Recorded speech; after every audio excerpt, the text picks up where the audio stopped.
It's Halloween. I guess everyone's entitled to one good scare, huh? 1. Fuck's sake. And 2. There we go. Cheers. Cheers.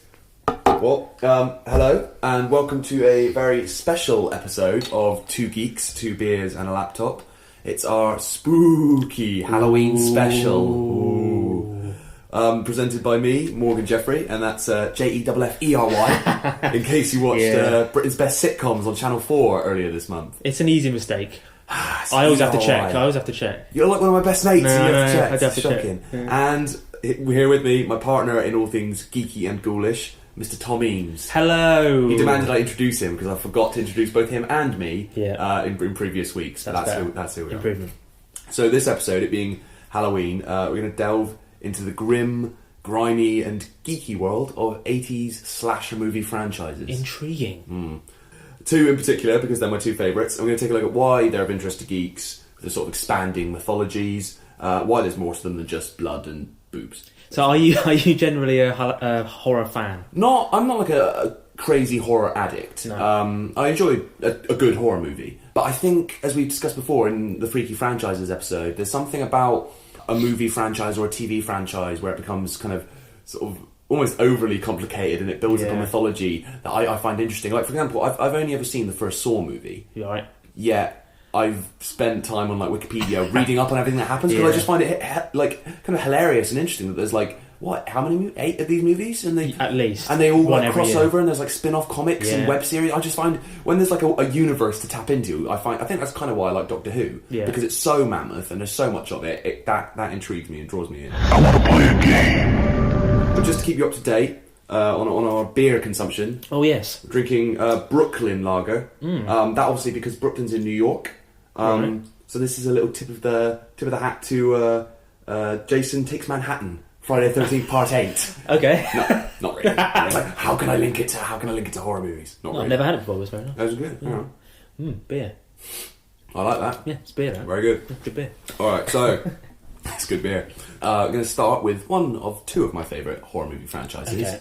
Halloween. Nice. What do you know about Halloween? Okay. I have seen Halloween, but would you believe it? Can't remember anything about it, other than like the obvious bits that you see in repeated and spoofed and all these kind of things. Right, so Jamie Lee Curtis walking down the road, and then that's about it. Right, okay. So and I like it though because it's all autumnal and well, obviously being set at Halloween, but there's lots of leaves and it's all nice and whispery. You don't remember Halloween very well, clearly. All I know is that there's so many spin-offs and sequels and it gets ludicrous after a while. 10 movies in total, and that's not including, spin-off specials and comics and novels and so on. Can't leave it alone. The one, the only, the classic Halloween. Halloween night. A small American town. 15 years ago.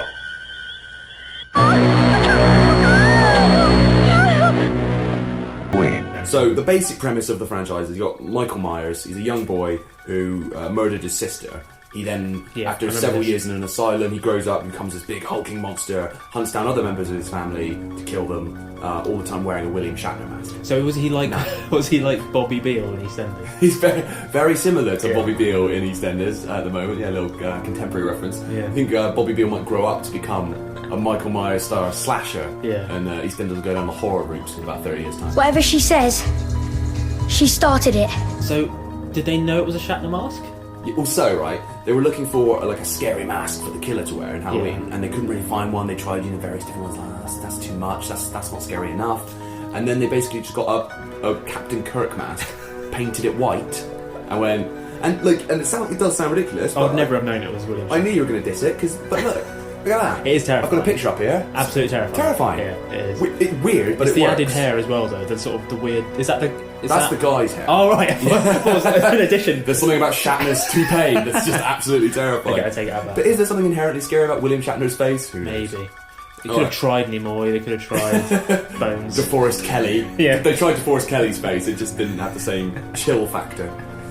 So all the time, Michael is pursued by Sam Loomis, played by the great Donald Pleasance, Yes. of course. He's named in reference to a character from Psycho, Hitchcock's Psycho. There's a character in that called Sam Loomis. Nice. And Loomis had sort of attempted to counsel Michael when he was a kid, spectacularly failed, obviously, because he's now going around killing people. And there's a great little clip I'm going to play now from the first Halloween, where Loomis kind of reflects on his time. It's sort of one of the classier horror movie franchises, which, going on later sequels, I'm not sure entirely deserves. But I think part of the reason for that is just because it's always got Donald Pleasance there being kind of really distinguished. I'm sure you all go into this maybe a bit before, but I remember looking it up, as you say, on Wikipedia and looking at all the different whatevers, even though I haven't seen it. And I love the whole with his character, just the fact he's always in it. them. But I like the fact he keeps coming back. Yeah. He's like, no, Michael. I'm guessing. So, alright, so you start off with the original Halloween in 1978, kind of like it's got a terrifying theme tune that we all know. It's got a really moody, like packed with tension. It's sort of really created the kind of the modern slasher movie genre. That wasn't as we Tubular know it. Bells. That was The Omen, wasn't it? That's The Omen. Right. Also terrifying. Yeah. Lots of Another Bobby Bill Yeah. wannabe. When I said slasher movie just then, I made a sort of stabbing gesture with my hand, which So it's a bit could be different. misinterpreted. Yeah, Yeah, glad we're not on just wanted webcam. to clarify that. Yeah. So it's kind of like a masterpiece from John Carpenter. The scenes in the movie, I don't know if you remember, where the camera sort of pans and Michael is in the house, or is he? You think you see him, or did you? Sort of like pipes Yes. from Ghostwatch. I was about to say, yeah. And very clever. Then they replayed it back and he wasn't there. Yeah, we'll Very probably do an clever. episode on Ghostwatch at some Oh, point we've got it's, to. because it's the genius of you couldn't do it now because it was back when there was no sort of Sky Plus, or you couldn't rewind your TV. So pipes, the ghost was in the house, and then when it panned back, it wasn't. And as you say, they replayed what they claimed was the same footage, and he wasn't there. So people got paranoid and thought they'd invented it, but really they were just fucking with him. Plus Michael Parkinson acting his socks Michael off. Parkinson, Craig Charles, Yeah. one of his finest Yeah. hours, apart from Red Dwarf, of course. Difficult to know, even if anybody's still with us, but if they are, this is the scene in this studio, this totally deserted studio.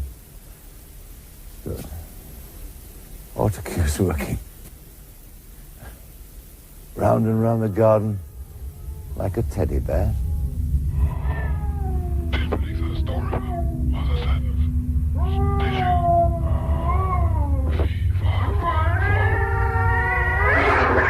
So you get the first Halloween, it's a classic. Then there's the second film, which is not as good. but None of them are, though, right? no, but the second one is not like offensively bad. Okay. This is the difference. So as you say, Laurie, which is Jamie Lee Curtis's character. So who is she? What, She like a- is in the first one was just like, oh, she's just some girl, and he's Right. stalking her. What's going on? And the bits that really freak me out in that film are not really the classic horror movie bits where he's stalking her around a dark house. It's bits where he's kind of following her in the day, because that's almost scarier, because horror movies don't do that a lot. No. You know what I mean? So there's a bit where she's in her house and she looks out at the garden, and he's in the garden, and then she looks back and he's gone, and it's just like that could happen to anyone. Oh, look. Look where? Behind the bush. I don't see The anything. guy drove by so fast, that one you yelled at. Oh, subtle, isn't he?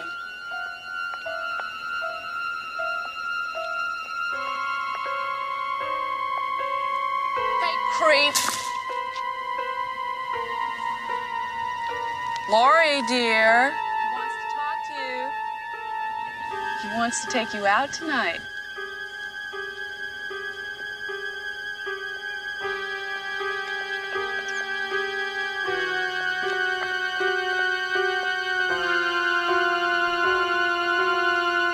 He was standing right there. Poor Lori. Scared another one away. So why is he bothered about her? Because it's revealed in Halloween 2 that she Right. is his long-lost sister. Of course she is. Yeah. And so in the second film, he kind of follows her. She's taken to a hospital to recover from her injuries. He stalks her to the hospital. Yeah. At the end of the film, he kind of there's an explosion. He's engulfed in flames, dies, or so we thought. I shot him 6 times. I shot him in the heart. This man, he's not human. Universal Pictures presents Halloween 2. More of the night he came home. Who is it? There was nothing within him, neither conscience nor reason, that wasn't even remotely human. This is some kind of a joke? I've been trick-or-treated to death tonight. You don't know what death is. Janet, go tell Mr. Garrett we're having trouble with the phones. There is no place to hide. He will always find you. What's this? It's a Celtic word. It means the Lord of the Dead. And also, that's the end of the Halloween franchise. Yeah. So basically, the studio were like, well, this makes money, this is great, this is cheap, we'll make another one. John Carpenter and Deborah Hill, the producers, in their defense, they were like, no more Michael Myers, we've done enough, we're never making another movie with Michael Myers. He died, famous last words. So they decided, quite a good idea, to make Halloween a kind of banner for anthology horror movies, right. Sort of like a True Detective format. But as we know, doesn't always work. That can go badly wrong. You can do a great first one and then a shoddy second one. At least that didn't have Vince Vaughn in it. Could have been worse. Yeah. So the third film had nothing to do with Michael Myers. Oh. It's about Halloween masks that kill you. There's some robots in it. The masks contain these masks that kill you. Right? They've got a computer chip in them. That contains a fragment of Stonehenge. What? And that's how they get their mystical powers. Alright. It's more... Who wrote this? Well, written by... the original draft written by Nigel Neal, who created Quatermass. Bloody hell. Yeah. So it's it's going away from the whole slasher movies. So was she even in it? No, it's completely standalone. To the extent that in the film, you see footage of Michael Myers on the telly. So it's it's not even in the same universe. Right.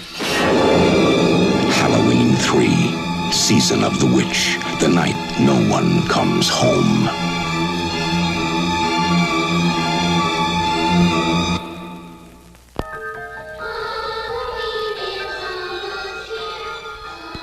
You don't really know much about Halloween. Halloween, the barriers will be down between the real and the unreal.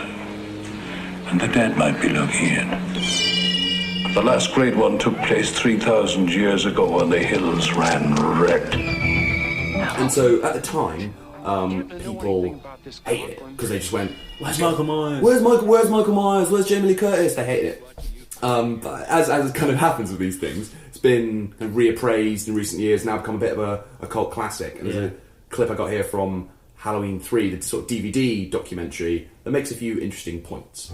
The decision not to use the Michael Myers character was stupid, and why they decided to leave that, I do not know.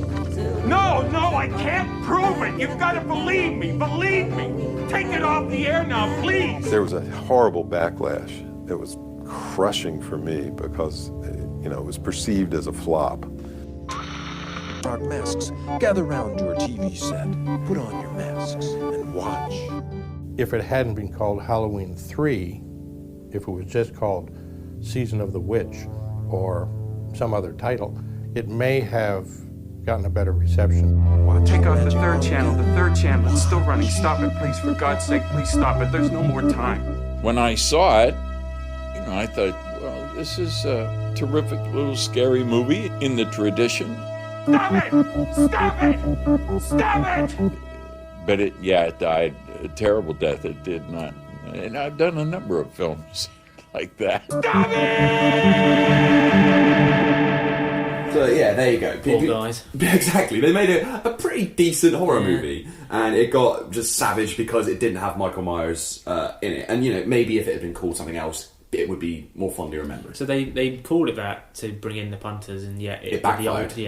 It's like The Italian Job. Remake. Not a bad film. It's not a bad heist movie. Shouldn't have called it Italian Job. Don't call it The Italian Job. Because now everyone hates it, even though it's actually not that bad. It's the only time anyone's ever compared Halloween to The Italian Job, but that's why we're here on Two Geeks, to make these kind of... spirals. Yeah, spiraled, odd connections. So, obviously, they were like, right, we've got to bring back Michael Myers for the fourth movie. Michael Myers returned and imaginatively titled Halloween 4: The Return of Michael Myers. Okay, so you know exactly what you're in. Yeah, you know what you're getting, man. Yeah. There's no messing. You won't be disappointed. So there was an explosion in Halloween 2, but he's all right. He was in a coma. Okay. Yeah, he wasn't dead. He was in a coma. And Pleasance looking after him. Well, no. So Pleasance finds out, and he's fucking pissed off. Pleasance is like, I've got to find Michael. He's on the run, and that's basically the plot of Halloween 4, 5, and 6. What are they all called? That's respectively the Return, the Revenge, and the Curse of Michael Myers. Is Jamie Lee Curtis in all of these films? No, she's not in any of those. Okay. So she was asked to return, turned it down. So her character is killed off screen in a car crash. Right. Just like she's done in a car crash. But before that she had a kid, a daughter. And these films are about 4 and 5, sort of about Michael pursuing his niece, her daughter, and then like some other family members. And sort of completely going back on what I said previously, but I do like it when a horror movie has a kind of complex mythology, or a horror franchise has a complex mythology. The Halloween kind of drops the ball because what I don't like, as long as it makes sense. We were talking about this in the pub just last night. What I don't like is when they try and give the killer some sort of motivation for killing, other than the fact that he's a crazy guy and he wants to kill you because that's what he wants to do. Because that's scary. Because then you can't reason with them. You just think there's nothing you can do about that, you know. And there's films like we're talking about Wolf Creek, where it was just this nasty, horrible Australian man who just wants to kill you. Yeah. There's no like mythical powers. There's no like you were once related to my dog's nanny, and now I must murder anyone with the letter L at the beginning of their name. Yeah. No, it's just a nasty man. No. What do you actually do now? Oh, I can tell you, but then I'd have to kill you. And, you know, the whole point of Michael Myers is that he's got that blank face, he's impassive, you don't understand what he's thinking. And so to give him any kind of reasoning beyond he wants to kill you cause, it kind of spoils it a little bit. Does he ever talk? Is it like... No, he kind of grunts a bit. So they don't do a Tom and Jerry and they just suddenly talk and they ruin it. Again, a parallel no one else has ever drawn ever. No, they didn't. I forgot about the terrible Tom and Jerry movie where what were they talked. thinking? And they were best mates in that as well. Yeah. They just got on really well. Yeah. What are you doing? It was like someone had never seen Tom and Jerry. And also, the other question I had was, is it the same guy playing Michael Myers? No, there's basically, because he doesn't speak, it's just a random dude. Different stuntman. I wish it was like movie. a Chewbacca scenario. Well, we'll get onto Peter that. Mayhew. We'll get onto that possibly in part 2 of this podcast. Interesting. So, as I say, in the 6th movie, they reveal that Michael is driven by the curse of the Thorn, which forced shit band name.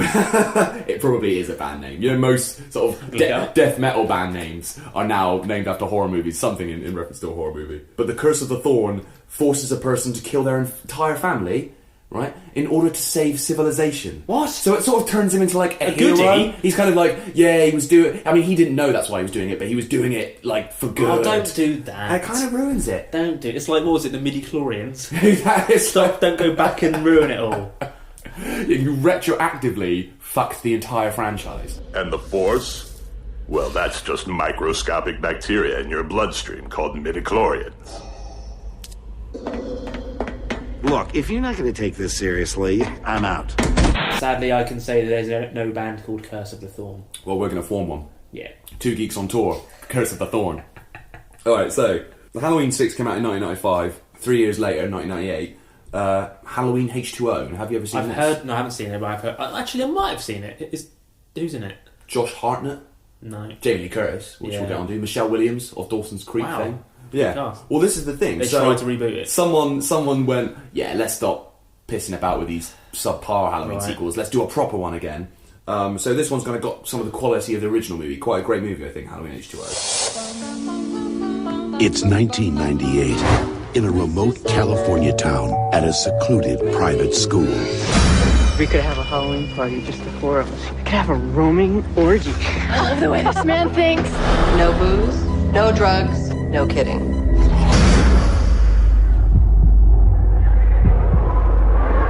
One teacher is living in fear. I'm not who you think I am. I changed my name when I went into hiding. That's terrible. Take off your clothes. My brother killed my sister. How'd he do that? with a really big kitchen knife. That's enough. I can't take it, Mom. He's dead. It's been 20 years. What's he waiting for, huh?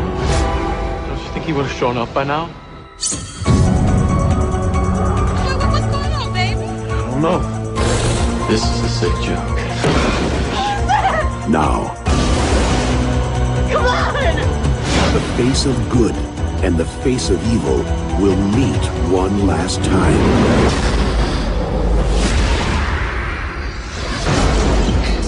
But this time, it's going to be a fight to the finish.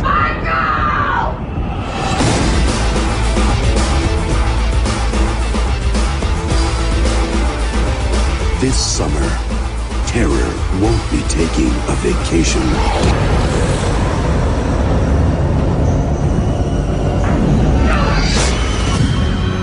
Halloween H2O. It's Halloween. I guess everyone's entitled to one good scare. I've had my share. I've written here controversially, not really for fans of good cinema, but for Halloween fans who are very invested in the franchise, it controversially just completely ignored 4 through 6. Well, and 3, of course. Makes sense, really, doesn't it? Yeah. So Jamie Lloyd, who was the that's who was in it. LL Cool J. LL Cool J is also in the movie. Yeah, but he's quite good in it. Yeah. Not a bad actor, LL Cool J. Deep Blue Sea, underrated. SWAT. No, not SWAT. Great film, that. Not SWAT. $100 million. $100 million. Get me out of here. We watched SWAT, and you agreed that actually you apologised to me after making me watch it. We did a double bill of that and Triple X. And Triple X is an excellent movie. It's the Vin Diesel vehicle. It's only a little bit better, like a tiny bit. I will give $100 million to whoever gets me out of here. $100 million. So I completely lost where I was. Yeah, Halloween H2O. Yeah. So it completely ignores all but Halloween 1 and 2. Okay. Jamie Lee Curtis's character Laurie, is in hiding. Michael comes for her one last time, and they face off, and she cuts his head off, and it's the perfect end because Jamie Lee Curtis is back, cuts his head off. Wow. Obviously, the perfect ending to the franchise. You got her back. You've had it's a really good movie. You've ended it in style. Brilliant. So what did they do? Well, there's obviously another one. Another one. Is it called something like Resurrection? It's called Halloween Resurrection. Right, okay. Did you know that was like a guess? I may have remembered it, but I always know that these sort of films, they run out of titles. They always use stupid titles like Resurrection, Insurrection, Revelation, something shun. There's always some sort of nonsense title. It's just boring. So, yes, they made one more film. So it's like the essence of his brain got saved and put in a pig, and then they transported it into another man. No, it's some nonsense where the guy she decapitated wasn't the real Michael. It was some guy What? He swapped his mask with a paramedic or something. Bullshit. And that is a testament to what is, and pardon my language, the fucking abomination that is Halloween Resurrection. I hate it so much. Not just because it's a bad movie, but the fact that it's, again, kind of spoilt it. Yeah. It spoilt Halloween H2O, which is a great movie. Tomorrow night, you will enter the childhood home of our most brutal mass murderer. The home has been rigged up with several cameras, but for the most part, the audience will see only what you see. Are you sure they're not just putting us in some house with hidden cameras in the shower? This is gonna be fun. The windows will be boarded up, and all the doors will be locked shut behind them. No one will be allowed to leave until the show is over. Let the dangertainment begin! You think this is the one that he used to, do his thing? One flash and you could light up 1,000 computer screens. You are like this close to getting voted off the island. Wait, what just happened? We just lost Bill's camera. There's somebody in the hall.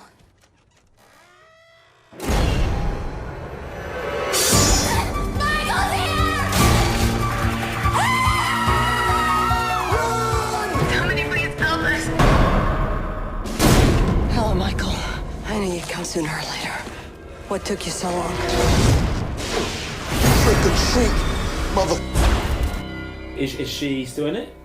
Who? Jamie Lee Curtis? Yeah. Well, that's another thing. Another reason I hate that movie is because she's in the first scene and she gets killed. Michael kills her. What? And not even like, she doesn't like die in like a heroic way. He just eventually just catches her and stabs her. And it's like, spirit. After all that, after all that, she just dies. Yeah. And it's because Jamie Lee Curtis, I think they were like, come back and do another one. And she was like only if you kill me, because I don't want to do this Please again. kill me. Kill me. So she just gets killed by Michael, and that's it. And then he just goes off and hunts some other hot teens and Buster Rhymes. All right. Buster Rhymes is one of the lead guys in it. Does he save the day? Buster Rhymes does save the day. Kills Michael Myers. Got him on check. and with that, the Halloween franchise died a death. Going back to just shit titles, Resident Evil film series is the worst. Right. History of. Well, that's a good link. Horror. Yeah. So we got Resident Evil, the first film. Sure. By the way, I've not seen any of these, but I get that it must be rubbish, right? I've seen the first one, and it's not great, but it's fine. Does it need a fifth film? It definitely doesn't need 5. So we've got Resident Evil, then Resident Evil Apocalypse. Sure. Because that's not been used enough. Yeah. X-Men are using that next, aren't they? Yeah, but I mean that's a character from the comics. That's fine. Resident Evil Extinction. So, sure. Yeah. Resident Evil Afterlife. Yeah. And Resident Evil Retribution. These all so lame. These all sound like Muse song titles to me. But yeah, what was your favourite? Well, my favourite Muse. It's I've got it here. So it's Exogenesis Symphony, parts 1 through 3. Symphony Part 1 Overture. Symphony Part 2 Cross Pollination, and Symphony Part 3 Redemption. Again, it sounds like I've said this before. Say it again. How come Muse get away with it? They're just another prog rock band, but somehow get away with it. But Resident Evil, how are they getting away with it? They've done 5 films, and the highest rated one on Rotten Tomatoes is the first one, of only 33%. Because the first one's like okay, but they still do okay at the box office. Yeah. And they're not even straight to DVD like in freaky film franchises. No, people are going to the cinema. They're paying £15 to go and see Resident Evil 6. Well, so back to Halloween. There were done my rant now. You've done your rant. There were a couple of remakes. Directed by Rob Zombie of White Zombie fame. I've seen him live. Yeah. Well, nice. they have their fans. You went to see White Zombie. Well, I saw Rob Zombie. It was a Marilyn Manson and Rob Zombie, and at the time, because Rob Zombie sort of headlined it, I thought Manson's surely the bigger actor out of those. But Manson came on really fat, really lazy. He was like, ugh, disposable teens, they're disposable. Yeah. And then Rob Zombie comes out, fucking does an amazing show. He's obviously got much more money. He's like, that's why he's headlining. Right. You can't put him first and then do Manson. Were they both supported by The Curse of Thorn? I wish they were. They should have been. So, Rob Zombie put on apparently quite a good show with these movies. They have their fans. Some people say, they prioritise kind of gore over kind of scares and chills. But they have a fan base. Tonight's brutal murders was described by police as Manson-like in its viciousness. 3 people brutally murdered and a 10-year-old boy being held in custody.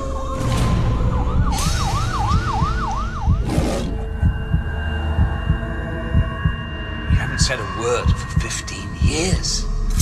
This summer, Rob Zombie unleashes a unique vision of a legendary tale.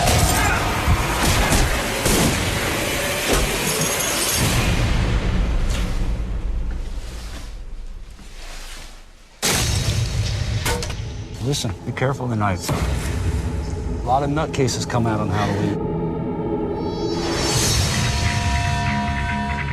Is the boogeyman real? Why are you so obsessed with the boogeyman, Tommy?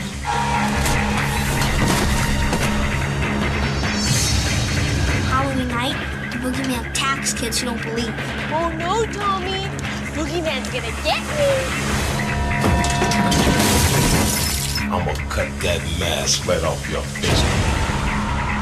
He's come back for his baby sister. To do what?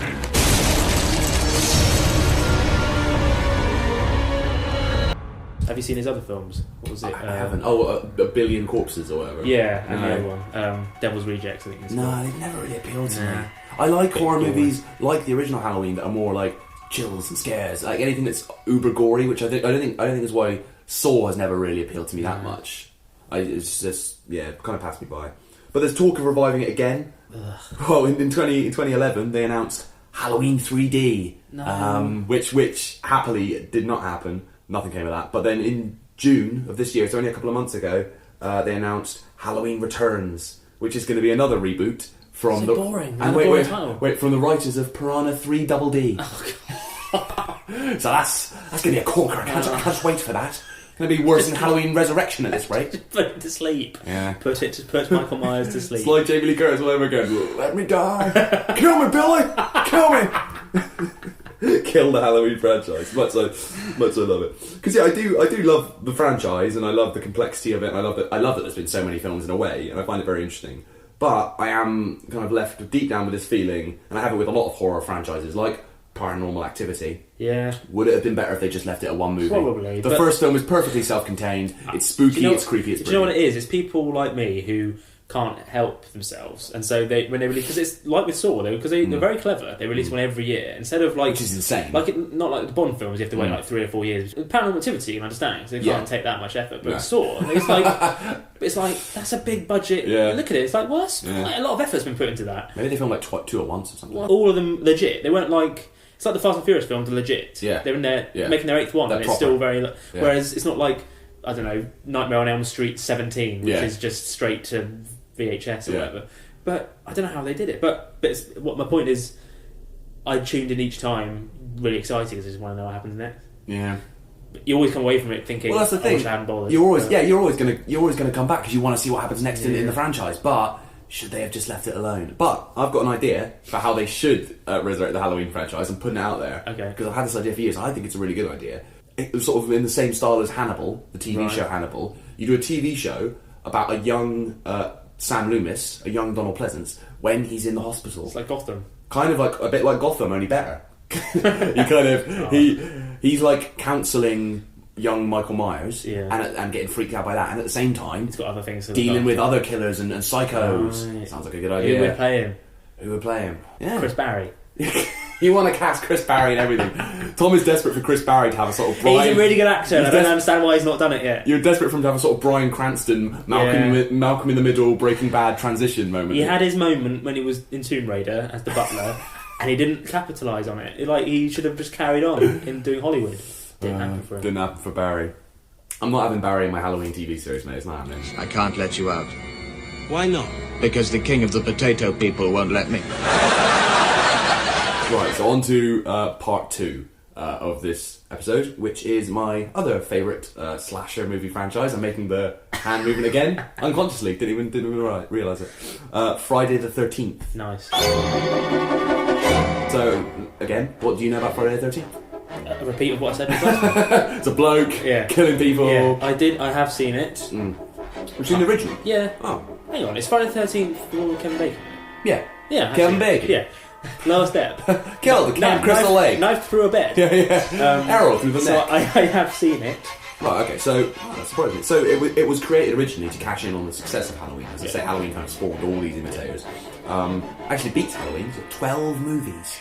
12 Friday the 13th movies. Bloody hell. But the first one's a bit of an anomaly. Do you know why? No. Because... In a word. Because some people know this. Because, spoilers, if you haven't seen Friday the 13th. Oh, I do know. Go on. He wasn't the murderer. He wasn't the murderer. Who was the murderer? His mum. His mum, yes! Yay! So yeah, the killer offing the kids at Camp Crystal Lake, including Kevin Bacon, was the former camp cook, Pamela Voorhees. Right. Which is kind of scary in its own right, and it's good that they didn't immediately try and just mimic Michael Myers. They had like a crazy old lady killing people, basically. So, but he was in it. He was in it. The reason she is killing people is because a couple of camp counsellors were like off having sex and her son drowned. Right. Jason, he drowned, or so you think.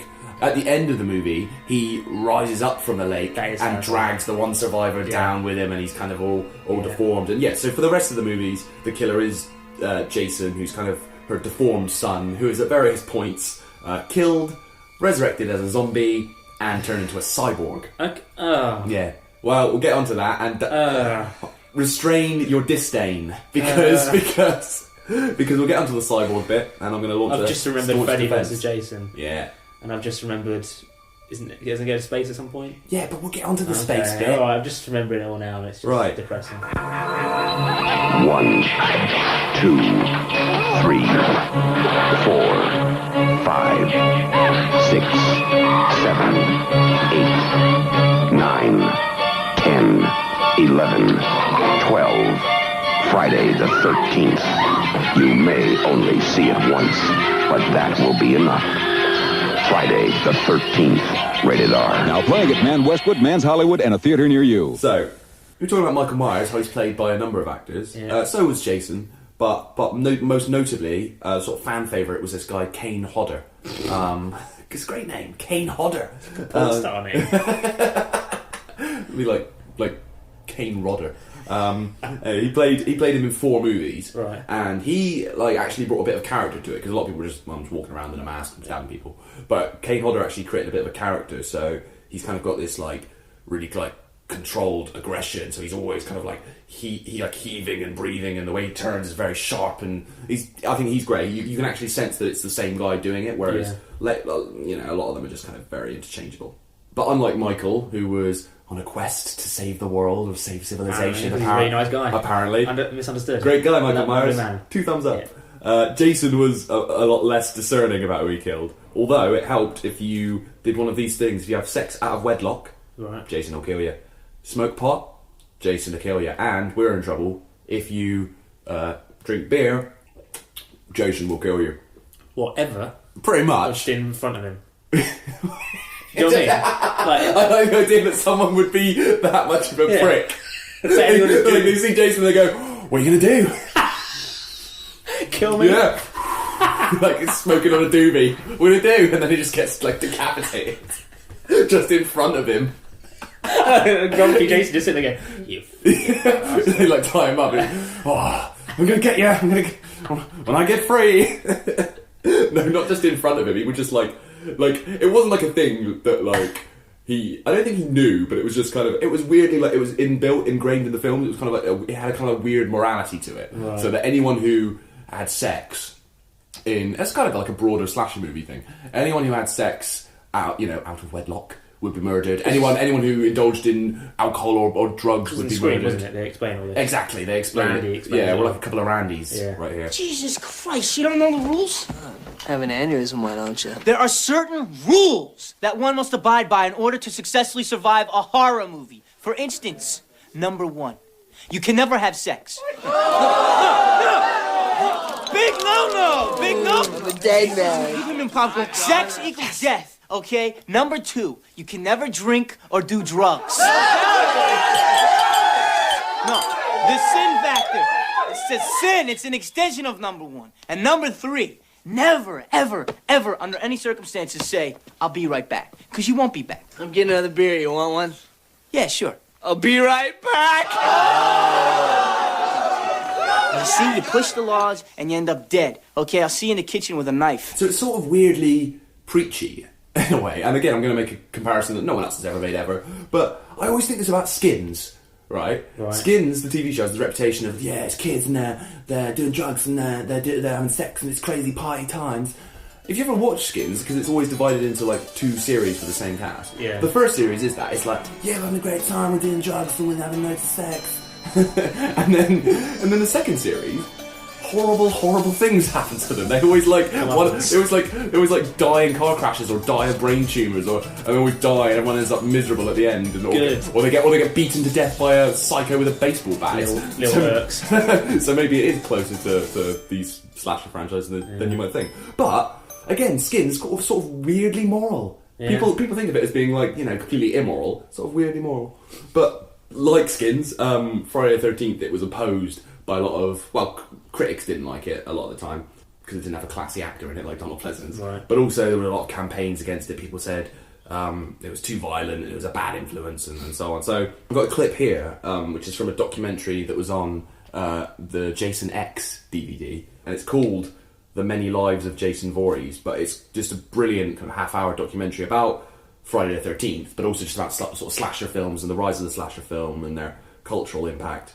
And I honestly recommend, even if you're not particularly a horror fan, watch this documentary because it's just a brilliant piece of work. It's all on YouTube, and this clip is sort of particularly relevant. It would be written about by mainstream film critics, but they would write about it in order to say, how harmful is this to society? Do people who watch these movies begin imitating them at some point? I remember watching sneak previews with Siskel and Ebert, and the two of them launching a campaign against Friday the 13th, actually urging viewers to write to Paramount and complain about the film. This is an age-old discussion about the responsibility of the filmmaker. You know, I went all across the country defending these films. So banning horror films isn't going to have the rape rate drop. They say that there's a lot of killings in these flicks and it could be a bad influence on the viewer's mind, but who cares, because there's so much of it everywhere and anything that, who cares? I think they're disgusting. Mainly you would be on a panel with someone who said that violent movies create violence in society. What they were really saying is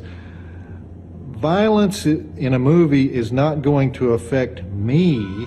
It's going to affect all those other people, those skanky people out there who don't know how to watch a movie. We understand, but they don't.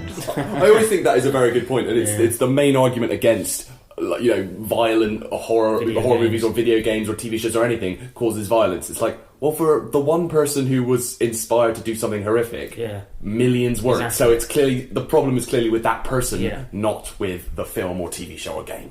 Anyway, we're getting a bit political here on Two Geeks. I apologise. I need another drink. So Friday the 13th, it does get a lot of flack, but I think what's not sort of celebrated enough is it does have a kind of warped sense of humour. Right. So the by far the kind of least popular film in the franchise is Jason Takes Manhattan, which we referenced at the start. Yeah. And that's basically, but there's a scene in that where he's stalking these two kids through a subway car, and they're kind of screaming for help, and it's ridiculous because, you know, it's this big, it's Jason with his hockey mask and he's huge, 8 foot tall, and he's walking to a subway car, and everyone's like, help, help, and everyone's ignoring them, and it's knowingly ridiculous, but the point is everyone's just like looking away and not getting on with their lives. Kind of, it's a comment, isn't it? It's a comment on society, and it's very clever in its own way. Clever, and people not caring for their common man. You know, people on the tube still relevant today, not helping each other. So it's social commentary. Yeah, it's not all exactly what they intended. It is. No, that is a social commentary in Jason Takes Manhattan. I'll stand by that. The final film in the original franchise, Jason X. Right. It's what you're talking about. Yeah. It's Jason in space. Jason in space. What were they thinking? Right. Yeah. Is there a point? Does it make sense? Well, yeah. He ends up in space. How? It's the future. He's been frozen for years, and then they take him into space. Right. It sounds. How did he get frozen? I don't think it's addressed in the movie. Oh, okay. Right. You're taking the piss. Right. Right. Hang on, let me look at that. I'm going to look at that. It must be addressed. You can't just go, oh, yeah, don't worry about it. What?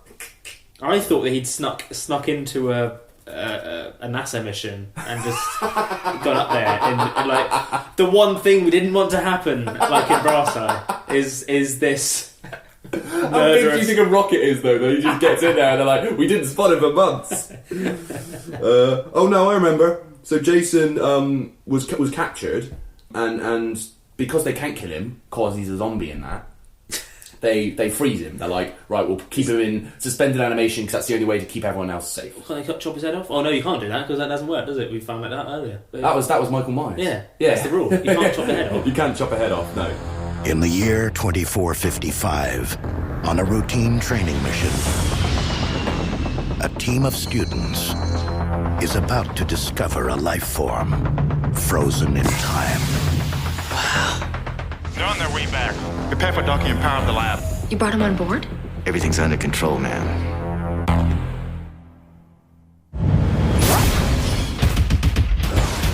What the hell is going on? Jason Voorhees, that's what's going on. He's an unstoppable killing machine. Guys, it's okay. He just wanted his machete back. How do we get off the ship? I don't know. Look, we're gonna be all right. What, are you high? Uh-oh. He's here. You have got to get them out of there. Hey, Slappy! I think we're finally okay. What the hell is that? You've got to be kidding me. Oh, wow. He's been modified. Oh, you think? You guys might want to run.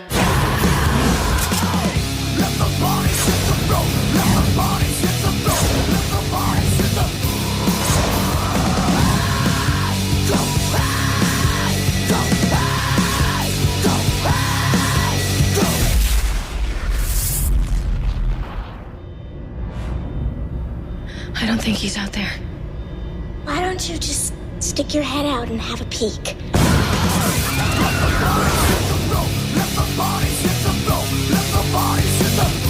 Yeah, so anyway, Jason ends up in space. Sounds stupid, but Jason X knows it's stupid. That's the thing. It's kind of almost a comedy. It's tongue-in-cheek, it's knowing, it's kind of like Jason, it's big and it's dumb and it's stupid, but it's really fun. And I will defend Jason X. It's a good movie because it knows it's ridiculous. Right. 2 years later, which is kind of like these days, all movies are crossovers and cinematic universes. They did one of the biggest crossovers of the time, which was Freddie versus Jason. Pretty cool, really. Yeah. I bet people were like spaffing when that happened. I was excited at the time. Yeah. I remember, even as someone who's not like I like Friday the 13th. I'm not a huge Nightmare on Elm Street fan. Sorry. But I was just because I loved anything like that crossing over. Would you have preferred Michael versus Jason? Michael versus Jason? That was much better. Yeah, there was a comic series, and I think it was something like Michael. It was Michael and Jason and Leatherface from Texas Chainsaw versus Ash from The Evil Dead. Oh, basically like horror Expendables. Yeah, good. Warn your friends. Warn everyone.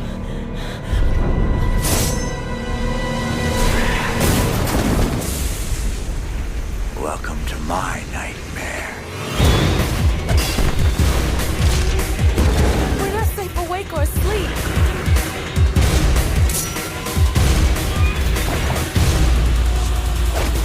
Why won't you die?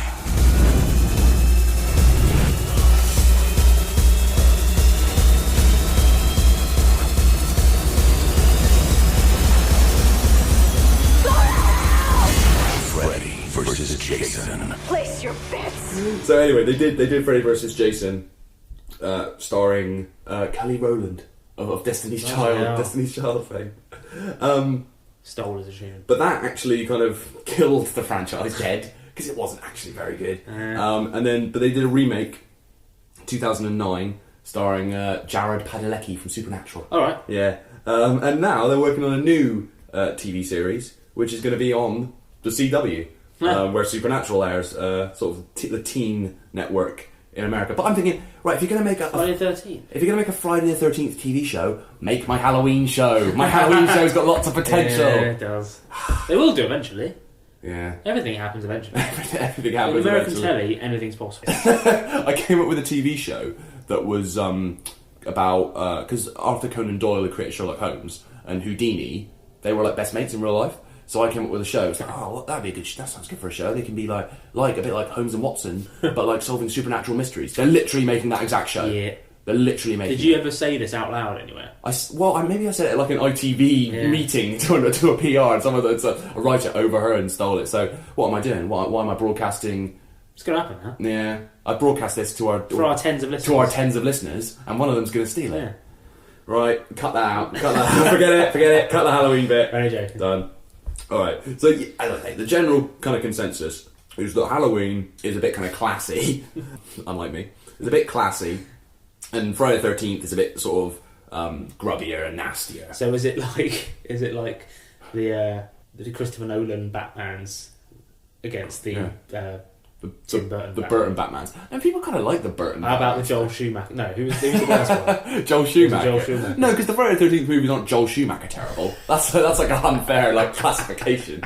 You got Friday. You got Halloween at the top. How about Marvel versus DC in films now? No, because DC movies are bad mostly. The Friday the 13th movies aren't bad. They're just not as like. Prestigious. Right. I don't know why I said that. Prestigious.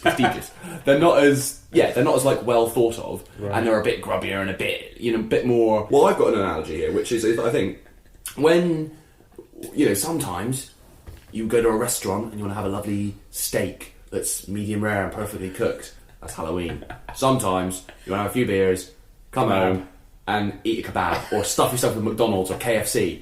That's Friday the 13th. It's both good in their own way, but very, very different experiences. Yeah.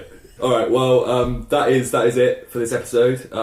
any horror fans who might be furious at me for omitting Nightmare on Elm Street, Texas Chainsaw Massacre, Yeah. I'm sorry. I'm sure we can revisit it another time. Well, that's the thing. Perhaps, like Michael Myers, the Two Geeks horror special will come back every Halloween. Ooh. But please do join us again and listen to all of our previous episodes on iTunes or on our website, which is 2geeks2beers.wordpress.com. Or you can follow us on Twitter and Facebook, which is 2geekscast. And we're on YouTube as well, slowly uploading all the videos. With visual bonuses, yeah, so please do subscribe.